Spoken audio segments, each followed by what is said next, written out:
William শেক্সপিয়ারের লেখা নাটক Antony and ক্লিওপ্যাট্রার act 5 scene 2-তে তিনি লিখেছিলেন, "She shall be buried by her Antony.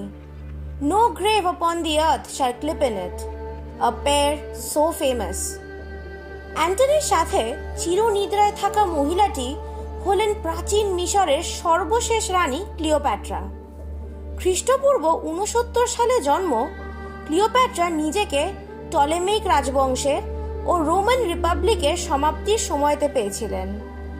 খ্রিস্টপূর্ব 323 সালে আলেকজান্ডার দ্য গ্রেটের মৃত্যুর পর তার সেনাপ্রধান টলেমি ওয়ান সোটার ইজিপ্টের রাজা হন। তার বংশধর টলেমি 12 অলেটসের খ্রিস্টপূর্ব 51 সালে মৃত্যুর পর সাম্রাজ্যের দায়ভার তার ছোট ছেলে টলেমি দ্য 13 এবং মেয়ে ক্লিওপ্যাট্রা দ্য 7-এর ওপর আসে। খ্রিস্টপূর্ব 31 সালের 2রা সেপ্টেম্বরে সেনানায়ক মার্ক অ্যান্টনি এবং ক্লিওপ্যাট্রা তাদের সব সেনাকে একত্রিত করে অক্টেভিয়ানের পথ আটকানোর চেষ্টা করেছিলেন। গ্রিসের বিখ্যাত অ্যাক্টিয়ামের নৌযুদ্ধ যখন চূড়ান্ত পর্যায়ে পৌঁছয়, তখন মিশরের রানী ক্লিওপ্যাট্রা তার 2 দাসী এবং তার ধনসম্পদ নিয়ে তার নিজের মজলিয়ামে পালিয়ে যান। কিন্তু যুদ্ধ চলাকালীন যখন মার্ক অ্যান্টনি খবর পান যে ক্লিওপ্যাট্রা মারা গেছেন, তিনি মানসিকভাবে বিধ্বস্ত হয়ে পড়েন এবং নিজেকে সামলাতে না পেরে নিজের তরবারির ওপর পড়ে যান ও গুরুতরভাবে আহত হন। তার কিছু সময় পরেই যখন খবর আসে যে ক্লিওপ্যাট্রা বেঁচে আছেন, আহত অবস্থাতেই অ্যান্টনিকে ক্লিওপ্যাট্রার কাছে নিয়ে যাওয়া হয়। ক্লিওপ্যাট্রা তার প্রেমিক অ্যান্টনিকে দেখে বিচলিত হয়ে পড়লেও মার্ক অ্যান্টনি নিজের মৃত্যুর আগে অক্টেভিয়ানের সাথে শান্তি স্থাপন করতে অনুরোধ করে যান ক্লিওপ্যাট্রাকে। রোম এবং ক্লিওপ্যাট্রার সাম্রাজ্য জয় করার পর রোমের শোভাযাত্রায় অক্টেভিয়ান ক্লিওপ্যাট্রাকে ট্রফি হিসেবে প্রদর্শন করতে চেয়েছিলেন, কিন্তু শোনা যায় নিজের মান বাঁচাতে আত্মহত্যা করেন ক্লিওপ্যাট্রা, কিন্তু আজ অবধি জানা যায়নি কিভাবে আত্মহত্যা করেছিলেন তিনি। কিংবদন্তি অনুযায়ী একটি সাপকে নাকি ক্লিওপ্যাট্রাকে কামড়াতে বাধ্য করা হয়, কিন্তু তার 2 দাসীরও মৃত্যু একই সময় হয়। তাই অন্য কিংবদন্তি এটাও বলে যে সকলে বিষ খেয়েছিলেন। রোমান ইতিহাসবিদদের অনেকেই বলেন যে বিষ মাখানো চুলের কাঁটা ব্যবহার করেই আত্মহত্যা করেন ক্লিওপ্যাট্রা। রোমান ইতিহাসবিদ ডেও ক্যাসিয়াস বলেন যে কেউ স্পষ্টভাবে জানে না তিনি কিভাবে মারা গিয়েছিলেন, কারণ তার শরীরের একমাত্র চিহ্ন ছিল বাহুতে সামান্য আঘাত।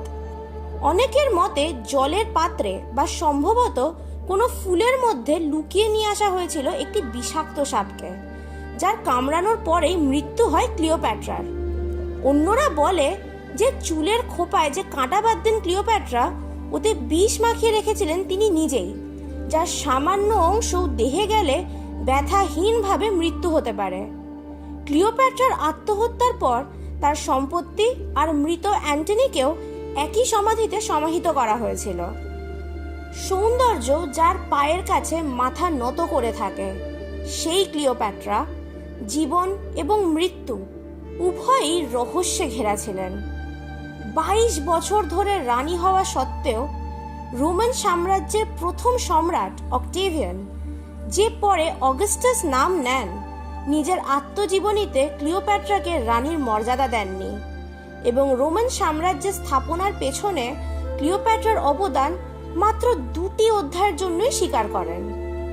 মৃত্যুতেও ক্লিওপ্যাট্রা রহস্যতেই ঢেকে থাকলেন। 2000 বছর কেটে যাওয়া সত্ত্বেও তার মৃত্যুর কারণ স্পষ্ট হয়নি, আর না খুঁজে পাওয়া গেছে তার সমাধি। 2020 সালে প্রত্নতাত্ত্বিক ডক্টর ক্যাথরিন মার্টিনেজের তত্ত্বাবধানে নীল বদ্বীপের একটি মন্দির ট্যাপোসিরিস ম্যাগনার খনন কার্যে ক্লিওপ্যাট্রার যুগে বসবাসকারী উচ্চমর্যাদা ব্যক্তিদের 2টি অবিচ্ছিন্ন মমি এবং মন্দিরের বেদিতে ক্লিওপ্যাট্রার নাম ও মুখ সম্বলিত 200টি মুদ্রা আবিষ্কৃত হয়।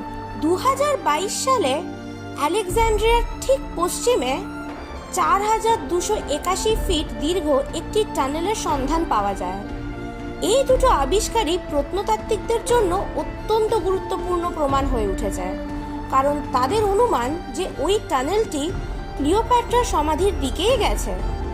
কিন্তু বিশ্বের প্রথম সেলিব্রিটির আখ্যা পাওয়া ক্লিওপ্যাট্রা ও তার সমাধি আজও অধরাই থেকে গেছে। তিনি নারী, তিনি শাসিকা, তার সৌন্দর্যে মুগ্ধ গোটা বিশ্ব। তিনি এনশিয়েন্ট ইজিপ্টের সর্বশেষ রানী, তাও তিনি রহস্যময়ী। ইতিহাসের পাতা উল্টালে আজও তাকে এক ডাকে চিনবে সবাই। তিনি ক্লিওপ্যাট্রা। ভিডিওটা ভালো লেগে থাকলে লাইক করুন আর আরও অনেক লোকের সাথে শেয়ার করুন। চ্যানেলে নতুন হলে সাবস্ক্রাইব করে দিন আর বেল নোটিফিকেশনটা অল করে দিন, যাতে আমাদের ভিডিও আপনাদের কাছে সবার আগে পৌঁছয়।